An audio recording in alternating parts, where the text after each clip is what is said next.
Suasana haru menyelimuti rumah duka almarhumah Titiek Puspa, penyanyi legendaris Indonesia yang wafat pada Kamis sore 10 April 2025. Keluarga dan rekan-rekan dari kalangan dunia hiburan ikut melayat dan memberikan penghormatan terakhir bagi almarhumah.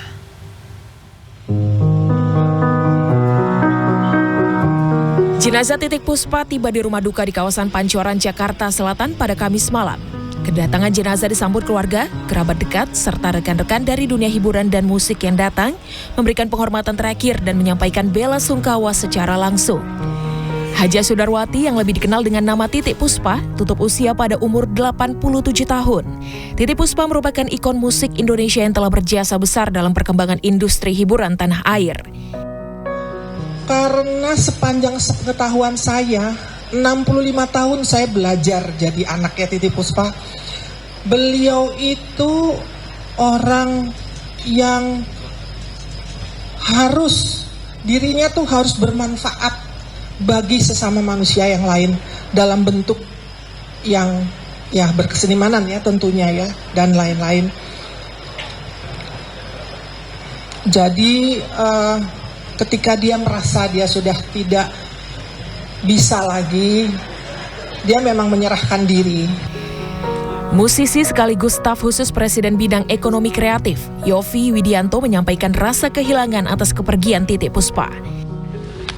Beliau bukan hanya sekedar penyanyi, komposer, tapi beliau adalah seorang pahlawan budaya, pahlawan seni, pahlawan nasional kalau di hati saya pribadi, karena begitu banyak jasanya. Karya-karyanya menghiasi sejak saya kecil sampai saya lihat beberapa hari ini beliau masih aktif berkegiatan sebagai seorang seniman. Tentu ini menjadi inspirasi besar buat kami, buat kita sebagai rakyat negeri ini, sebagai seniman. Jadi saya harapkan semua kita bisa mewarisi semangat seorang Titiek Puspa dalam berkesenian, dalam mencintai negeri kita. Dalam wawancara dengan CNN Indonesia di program CNN Connected pada Kamis, Dewi Yul yang kenal dengan Titiek Puspa sejak usia 9 tahun, merasa almarhumah telah menjadi sosok ibu sekaligus mentor untuknya. Saya juga banyak pembelajaran yang beliau berikan menyangkut masalah kehidupan, bagaimana menjadi wanita.